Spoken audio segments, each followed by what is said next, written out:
શું થયું યશોદા? તમે મને તરત આવવા માટે સંદેશ મોકલ્યો હતો? યશોદા, કન્હૈયાએ કહ્યું કે શું કાનાએ ફરીથી તોફાન કર્યું છે? નહીં ભાઈ, તો પછી ગોપીઓ સાથે ઝઘડો તો નથી કર્યો ને? એવું નથી. તો પછી તમે બંને આટલા ચિંતિત કેમ છો? ભાઈ, કૃષ્ણએ મને ગોકુળથી જવા માટે કહ્યું.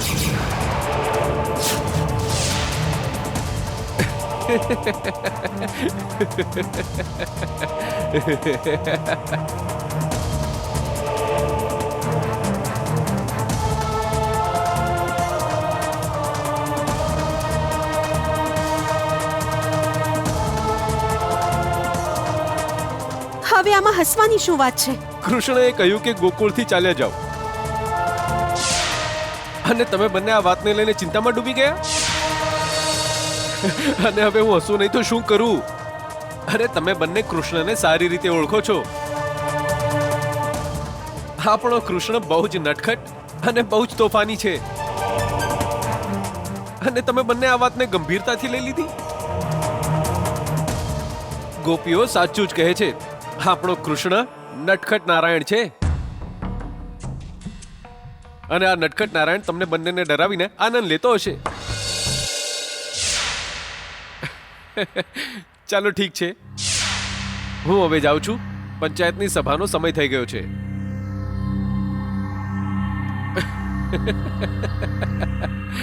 જુઓ, આ હસવાની વાત નથી, બહુ ગંભીર વાત છે. હા ભાઈ, કૃષ્ણએ કહ્યું છે ગોકુળમાં રાક્ષસ આવવાનો છે. રાક્ષસ?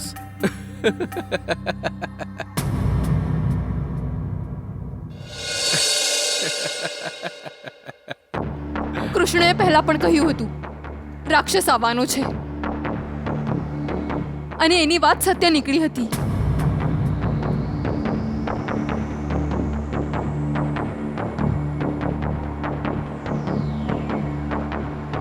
અને કાન્હાએ એ પણ કહ્યું છે કે એ રાક્ષસ બહેનનું અપહરણ કરવા આવવાનો છે. તું સત્ય કહે છે કાન્હા? હા, હું સત્ય કહું છું. રાક્ષસ આવી રહ્યો છે, સમજ્યા? રાક્ષસ આવી રહ્યો છે.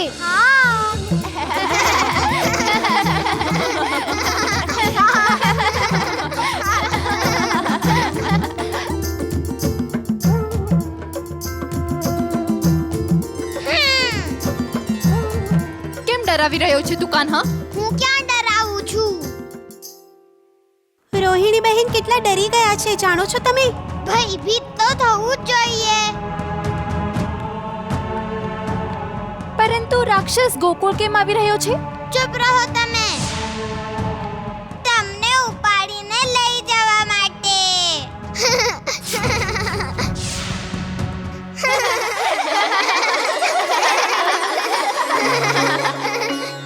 જાઓ, સંતાઈ જાઓ. રાક્ષસ ઉપાડીને લઈ જશે, સમજ્યા?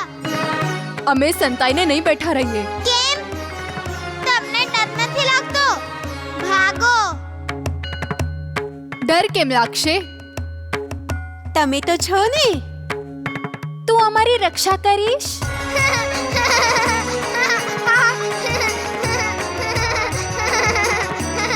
પરંતુ રાક્ષસ આને જ ઉપાડીને કેમ લઈ જઈ રહ્યો છે?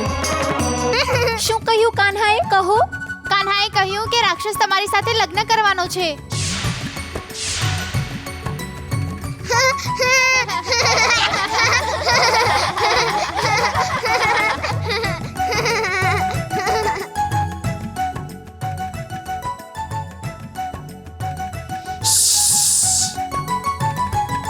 પિતાશ્રી આવે છે.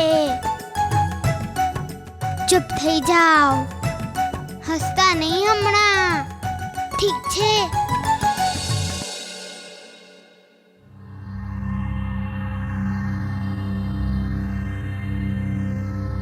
કન્હૈયા, હા પિતાશ્રી.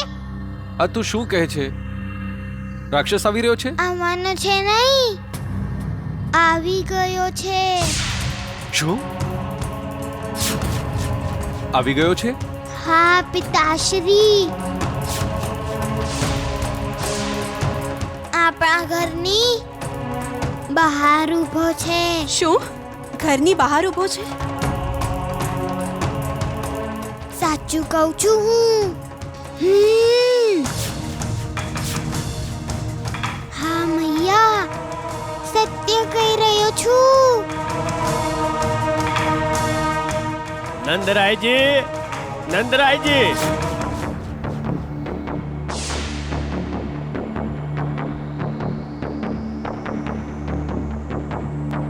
પ્રણામ નંદરાયજી. પ્રણામ. શું વાત છે? તમે બધા આટલા ગંભીર કેમ લાગો છો? નંદરાયજી, મથુરાથી સંદેશ વાહક આવ્યો છે, બહાર ઊભો છે અને આપને મળવાની અનુમતિ ઈચ્છે છે. જોયું?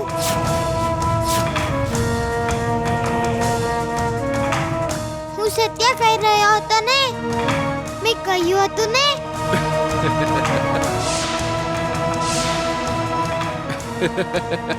અરે યશોદા, તમે વ્યર્થ જ ભયભીત થતા હતા. મથુરાથી આવેલા સંદેશવાહકને આપણો કૃષ્ણ રાક્ષસ સમજી બેઠો છે.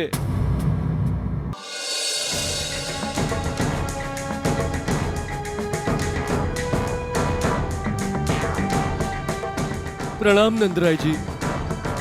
પ્રણામ. મથુરાથી અમારા માટે શું સંદેશ છે? આપની અનુમતિ હોય તો હું સંદેશ વાંચીને સંભળાવી શકું છું. આજ્ઞા છે સંદેશવાહક. ગોકુળના સ્વામી નંદરાયજીને મથુરા નરેશ કંસના અમાત્ય ચાણૂરના પ્રણામ. અમાત્ય ચાણૂરને અમારા પણ પ્રણામ કહી દેજો. નંદરાયજી, મથુરા નરેશ કંસ આપનો વિશેષ આદર કરે છે, એટલે આપ સાથે વિચાર વિમર્શ કર્યા વિના એ એવું કોઈ કામ નથી કરવા ઈચ્છતા જેથી આપનો અને ગોકુળવાસીઓનો અનાદર થાય, અપમાન થાય.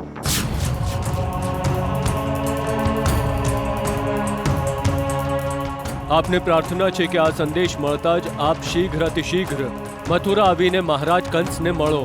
ધન્યવાદ.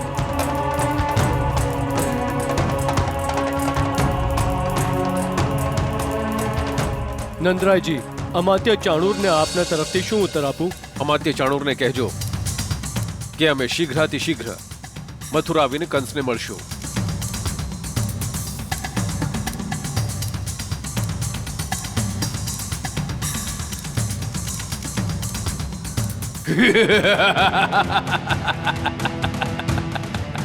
વિષ્ણુ, જો જો હું આવી રહ્યો છું. વિષ્ણુ, હું અમર છું, હું અમર છું. વિષ્ણુ,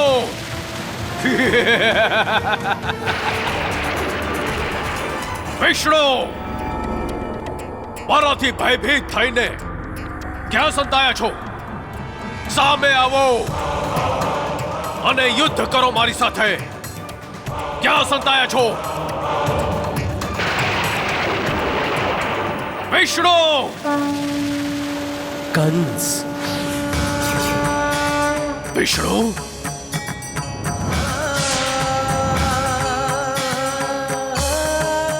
મારા ભક્ત પણ મને મળવા હેતુ આટલા આતુર, આટલા વ્યાકુળ નથી થતા જેટલા તમે થાવ છો. કેમ કે હું તારો ભક્ત નથી વિષ્ણુ, હું તારો શત્રુ છું. શત્રુ.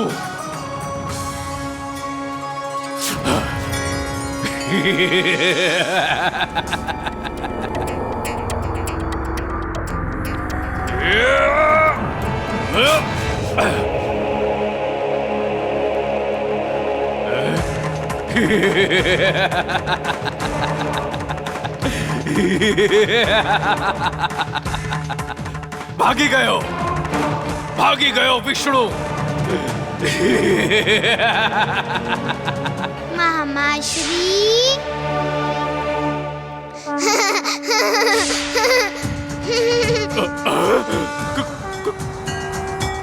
કૃષ્ણ, તમે તો નહીં સુધરો.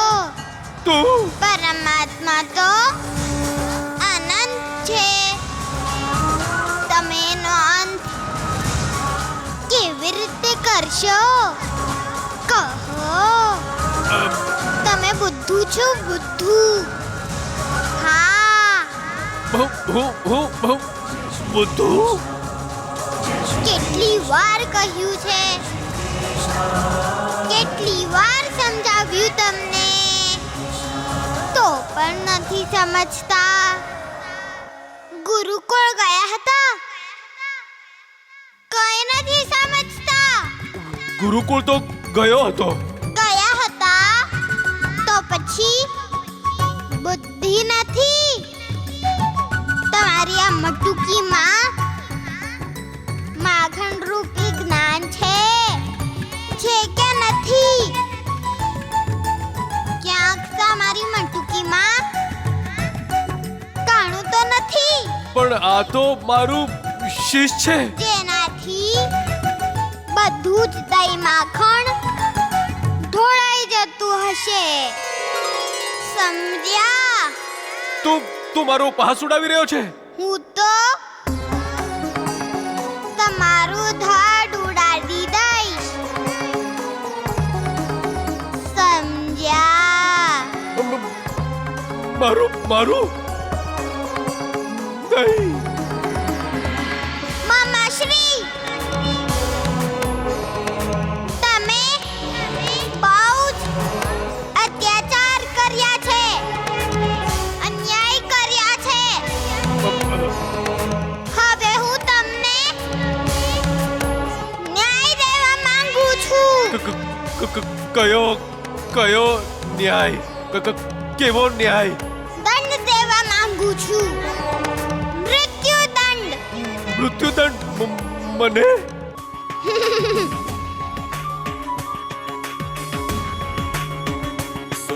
તમારા દ્વારા હું જગતને સંકેત આપવા માંગુ છું કે પૃથ્વી લોક પર જે પણ અમર થશે એના યશ અને सुदर्शन चक्र लिए प्रभु धाम, કીર્તિના રૂપમાં થશે.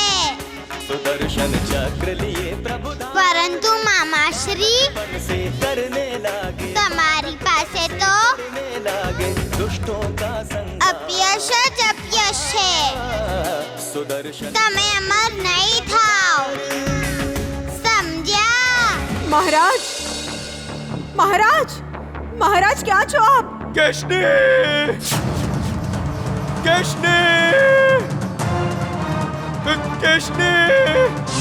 શા માટે પોકારો છો મહારાજ? અહીંયા જુઓ. હું અહીંયા છું. અહીંયા ત્યાં શું શોધી રહ્યા છો? અહીંયા જુઓ. મહારાજ,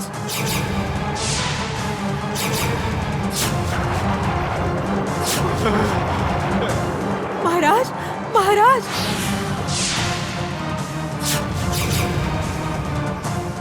મહારાજ, આપ આમ બેઠા કેમ છો? હું બેઠો નથી. મારું તો શરીર જ નથી. કેવળ શીશ છે. શીશ કૃષ્ણએ કાપી નાખ્યું છે. કૃષ્ણએ મને મારી નાખ્યું, મને મૃત્યુ દઈ દીધું. મારું શીશ કાપી નાખ્યું. મારું શીશ અહીંયા રાજભવનમાં આવીને પડ્યું છે. કેશની! મહારાજ, આપ જીવિત છો? હું જીવિત નથી. હું જીવિત નથી. સાચે કૃષ્ણએ મને મૃત્યુ દઈ દીધું છે. હવે હું અમર નહીં થઈ શકું. કેશની, હવે હું અમર નહીં થઈ શકું. મહારાજ, આપ જીવિત છો? હું જીવિત નથી. હું આપને જીવિત કરીશ. તમે મને જીવિત કરશો? હા મહારાજ. તમારી પાસે સંજીવની છે? હા મહારાજ, મારી પાસે સંજીવની છે. તો શીઘ્રથી શીઘ્ર મને આપો. મને જીવિત કરો. મને જીવિત કરો. શીઘ્રથી શીઘ્ર આપો. હા મહારાજ. પરંતુ કેશની, મારું તો કેવળ શીશ જીવિત થશે. ધડ તો છે નહીં. કૃષ્ણએ કાપી નાખ્યું. કેવળ શીશ જ શીશ છે. કેશની! કેશની! ઉઠો મહારાજ, ઉઠો. આપ જીવિત છો મહારાજ? હું જીવિત છું. હા મહારાજ. કપાયેલો નથી. મારું શીશ અને ધડ એક સાથે છે. હા કેશની, હું જીવિત છું. હું જીવિત છું કેશની. હા મહારાજ, આપ જીવિત છો. પરંતુ અમર હોવાની મહત્વાકાંક્ષાને લીધે આપ આટલા ભ્રમિત થઈ ગયા છો મહારાજ. કે આપને સદૈવ ભય હોય છે કે કૃષ્ણએ આપનો વધ કરી નાખ્યો. મારી વાત માનો મહારાજ. આપ સ્વયંના મૃત્યુની અર્થાત કૃષ્ણની ભક્તિ કરો. કેશને મહારાજ, કૃષ્ણ ભગવાન છે. એ અનાદિ છે, પરમેશ્વર છે. સર્વ ઋષિ મુનિ જ્ઞાની એને સ્વયંના મોક્ષદાતા માને છે મહારાજ. માત્ર આપ જ છો મહારાજ. આપ કૃષ્ણને સ્વયંનો શત્રુ માનો છો અને એની સાથે શત્રુતા રાખો છો. કેમ સમજાવું મહારાજ, કેમ સમજાવું? કોઈ આવશ્યકતા નથી મને સમજાવવાની. કોઈ આવશ્યકતા નથી.